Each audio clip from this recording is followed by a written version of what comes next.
Well, as you might can imagine from a blog and website called Alabama Liberal, I'm always on the lookout for Alabamians that are cooler than you might think, people you might not even realize are from Alabama. And this could be Tim Cook, the CEO of Apple, Octavia Spencer, who's won an Academy Award and is my fellow Auburn University alumni. Great actors and actresses like Andre Holland, Kim Dickens, Laverne Cox, even Channing Tatum, who people think of as a Mississippian. He was actually born in Coleman, Alabama, not far from where I'm from originally, and that's why I was sad when him and Zoe Kravitz broke up. I thought, well, that's the closest that I'll ever be. Marrying Zoe Kravitz, so I was a little sad when that happened. But possibly the greatest of them all is Walton Goggins, who I've been a fan of forever. I can remember watching The Shield back when it was on TV. I watched it week to week, no binge watching after it was over, like to week installments. I was watching it and I'd be like, wow, who is this guy? But now you can see that he's blown up in such a major way where people are finally catching on to him, even though he's been doing great television work for 25 years. The Shield, Sons of Anarchy, Justified, of course, Boyd Crowder, legendary character, The Righteous Gemstones, Vice Principals, The Unicorn, the only show where he's been the lead of it. Even in stuff like Six or the second season of Deep State, where the overall show around him's not that good, he's incredibly compelling and mesmerizing almost.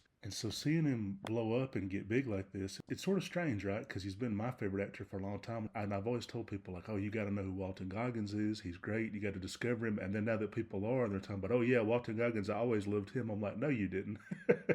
I can even remember being around some film executives at a party, and he'd already been in movies like The Hateful Eight and then the villain in Tomb Raider, like even a throwaway part like the Tomb Raider movie. He's a very soulful villain in that. I'm like, this is as good as villain in the Tomb Raider movie is ever going to get. That part on paper probably sucked, but he made it better. Same thing for the Ant-Man and the Wasp, indie films like Them That Follow. I mean, he's just always good no matter when he comes on screen. Film executives were like, who's Walton Goggins? Like, they hadn't even heard of him, even though I know they had seen The Hateful Eight. It wasn't sticking in their brains, and everybody's like, oh yeah, Walton Goggins, we got to get that guy. The very first script that I ever wrote, this is 2009, so this is before Justified. It's just that I know him from The Shield and some other stuff, but I thought, oh, he would be perfect for this. It was a crime thriller set in the Southeast, set in the Alabama town that I'm from, and I actually thought him and Danny McBride as the villain, would have been perfect, and that was just from McBride's throwaway role in Observe and Report, kind of a cameo. I thought, oh, Walton Goggins, Danny McBride, I bet they'd have great chemistry,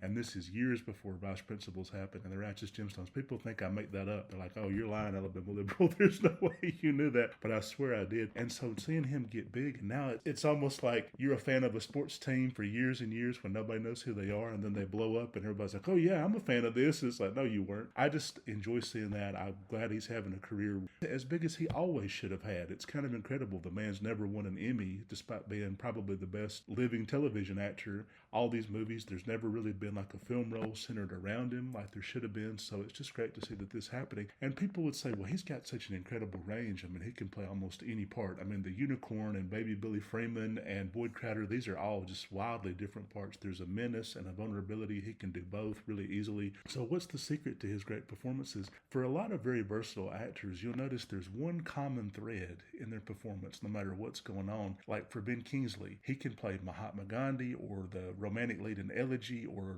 a monster like Don Logan in Sexy Beast, and these are roles that are totally different, but what he brings to them is perception. He can see through anybody else that's in the scene with him. It would be impossible for Ben Kingsley to play a character that's not perceptive, and for Walton, I think the common denominator is his joy. No matter what role he's playing, he makes the fact that I'm on set and I love being here and I'm doing this great part, he makes that joy contagious. So I thought, well, it would be hard for Walton not to have fun in the part, but then The White Lotus came out, and Rick is really going through turmoil. I mean, he's absolutely going through an existential crisis, and that's totally different from anything that Walton's played before, where he's tortured. I mean, he almost wants to die, and he's not having any fun on screen, but yet you still find him completely compelling and mesmerizing, and he really pulls you into that. I absolutely hope that he somehow wins Best Actor for The White Lotus at the Emmys this year, and it would be long overdue, given his great body of work in TV, and I just can't wait to see what he does next. He's one of my favorite actors, and I'm just excited to watch whatever he does. Maybe it'll even be an Alabama Liberal script one day. Who knows?